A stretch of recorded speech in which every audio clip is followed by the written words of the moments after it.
ನೋಡಿ, ಎಥನಾಲ್ ಈಗ ಬೇರೆ ರಾಜ್ಯಗಳಿಗೆ ಹೆಂಗೆ ಹಂಚಿಕೆ ಮಾಡ್ತಾರೆ ಅಂತ ಅನ್ನೋದಕ್ಕೆ ಒಂದು ಉದಾಹರಣೆ ಹೇಳ್ತೀನಿ. ಗುಜರಾತ್ನಲ್ಲಿ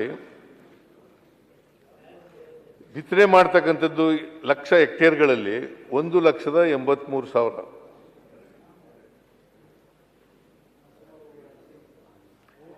ಉತ್ಪಾದನೆ 3,02,900.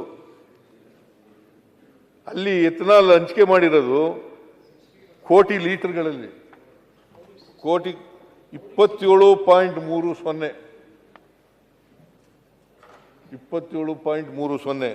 ಅವ್ರು ಬೆಳೀತಾ ಇರೋದು ಎಷ್ಟಪ್ಪ ಅಂತಂದ್ರೆ 1,83,000 ಹೆಕ್ಟೇರ್ನಲ್ಲಿ. ಅದೇ ಹರಿಯಾಣದಲ್ಲಿ 0.5 ಹೆಕ್ಟೇರ್ನಲ್ಲಿ ಬೆಳೀತಾರೆ, ಉತ್ಪಾದನೆ ಆಗೋದು 0.15. ಅವ್ರಿಗೆ ಹಂಚಿಕೆ ಮಾಡಿರೋದು 41.05. ಕರ್ನಾಟಕ 17.64ರಲ್ಲಿ ಬೆಳೆದಿರೋದು 1,00,000 ಹೆಕ್ಟೇರ್. ನಮಗೆ ಕೊಟ್ಟಿರತಕ್ಕಂಥದ್ದು 26.55. ಈಗ ತಾರತಮ್ಯ ಯಾಕೆ?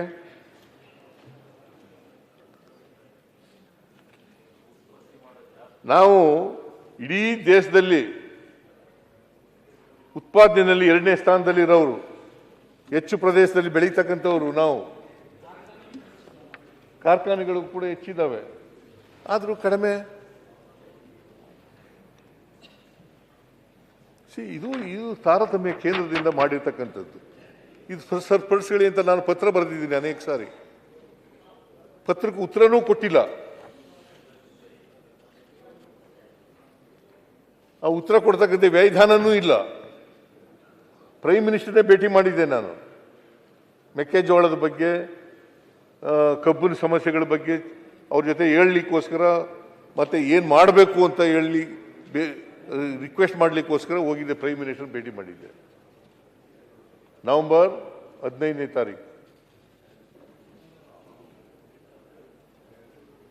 ಆದರೂ ಏನು ಸಹಾಯ ಆಗಲಿಲ್ಲ. ಇಲ್ಲಿ ಮಂಗಳೂರಿನಲ್ಲಿ ದಿನೇಶ್ ಗುಂಡೂರಾವ್ ಅವರು ಮನವಿ ಕೊಟ್ಟಿದ್ದಾರೆ. ಆಮೇಲೆ ರಾಜ್ಯ ಸರ್ಕಾರ ಏನೂ ಮಾಡಿಲ್ಲ ಅಂತ ಹೇಳೋದು. ಯಾವ ಮಂತ್ರಿಗಳು ಕೂಡ ಹೋಗಿಲ್ಲ, ಕೇಳಿಲ್ಲ.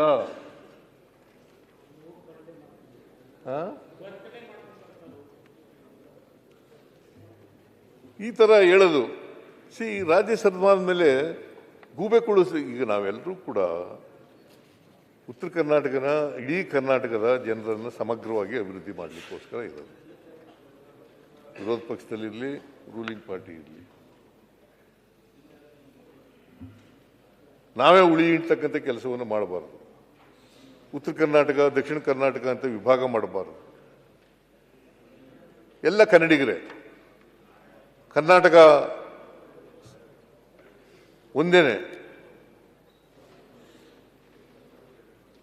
ಕರ್ನಾಟಕದ ಎಲ್ಲ ಜನರು, ಎಲ್ಲ ಭಾಗದವ್ರನ್ನು ಕೂಡ ಸಮಗ್ರವಾಗಿ ಅಭಿವೃದ್ಧಿ ಮಾಡ್ತಕ್ಕಂಥದ್ದು ನಮ್ಮ ಕರ್ತವ್ಯ ಆಗಬೇಕು. ಅದನ್ನು ಮಾಡ್ತಕ್ಕಂಥ ಕೆಲಸವನ್ನು ಮಾಡ್ತಾ ಇದ್ದೀವಿ. ಆಮೇಲೆ ನೀರಾವರಿ ಬಗ್ಗೆ ನಾನು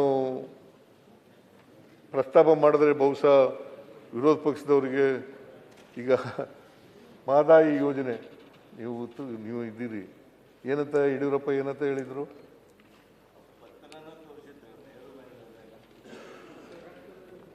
ರಕ್ತದಲ್ಲಿ 24 ಗಂಟೆಯಲ್ಲಿ ನಾವು ಅಧಿಕಾರಕ್ಕೆ ಬಂದ 24 ಗಂಟೆನಲ್ಲಿ ಈ ಸಮಸ್ಯೆಯನ್ನು ಬಗೆಹರಿಸ್ಬಿಡ್ತೀವಿ. ಆಮೇಲೆ ರಕ್ತದಲ್ಲಿ ಬರ್ಕೊಡ್ತೀನಿ. ಸೌದಿಯವರೇ, ನಾನೇನು ಆಣೆ ಮಾಡಿರ್ಲಿಲ್ಲ. ಇಲ್ಲ, ಕೂತ್ಕೊಳ್ಳಿ, ನಿಮ್ಗೆ ಗೊತ್ತಿಲ್ಲ. ಸುಮ್ಮನೆ ಯಾರೋ ಹೇಳಿದ್ರೆ ಕೇಳಕ್ ಹೋಗ್ಬೇಡಿ. ನಾನು ಮಾನ್ಯ ಅಧ್ಯಕ್ಷರೇ ನಾನೇನು ಹೇಳಿದ್ದೆ ಅಂತಂದ್ರೆ, ನಾವು ಹೊಸಪೇಟೆಯಿಂದ ಕೂಡಲ ಸಂಗಮದವರೆಗೆ ಪಾದಯಾತ್ರೆ ಮಾಡಿದ್ದ 2013ಕ್ಕಿಂತ ಮುಂಚಿತವಾಗಿ. 5 ವರ್ಷದಲ್ಲಿ 50 ಲಕ್ಷ ಕೋಟಿ ರೂಪಾಯಿಗಳನ್ನು ನೀರಾವರಿಗೆ ಖರ್ಚು ಮಾಡ್ತೀವಿ. 50,000 ಕೋಟಿ ರೂಪಾಯಿಗಳನ್ನು ನೀರಾವರಿಗೆ ಖರ್ಚು ಮಾಡ್ತೀವಿ ಅಂತ ಹೇಳಿದ್ದು. ಪ್ರತಿ ವರ್ಷ ಕನಿಷ್ಠ 10,000 ಕೋಟಿ ರೂಪಾಯಿಗಳನ್ನು ಖರ್ಚು ಮಾಡ್ತೀವಿ.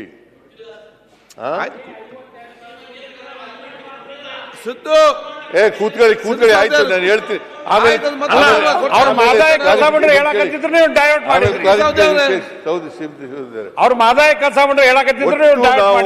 5 ವರ್ಷದಲ್ಲಿ 56,000 ಕೋಟಿ ರೂಪಾಯಿಗಳನ್ನ ಖರ್ಚು ಮಾಡಿದ್ದೀವಿ ನೀರಾವರಿಗೆ. ನಿರ್ಭೀತ, ನಿಷ್ಪಕ್ಷಪಾತ, ವಿಶ್ವಾಸಾರ್ಹ ಸುದ್ದಿಗಳಿಗೆ ಮತ್ತೊಂದು ಹೆಸರಾಗಿರುವ ನ್ಯೂಸ್ 18 ಕನ್ನಡ ಈಗ ಆಪ್ನಲ್ಲೂ ಲಭ್ಯವಿದೆ. ದಯವಿಟ್ಟು ಇಲ್ಲಿರುವ QR ಕೋಡ್ ಸ್ಕ್ಯಾನ್ ಮಾಡಿಕೊಂಡು ಆಪ್ ಡೌನ್ಲೋಡ್ ಮಾಡೋದಕ್ಕೆ ಮರಿಬೇಡಿ. ನಿಮ್ಮ ಬೆಂಬಲ ಹೀಗೆ ಸದಾ ನಮ್ಮೊಂದಿಗಿರಲಿ. ಧನ್ಯವಾದ.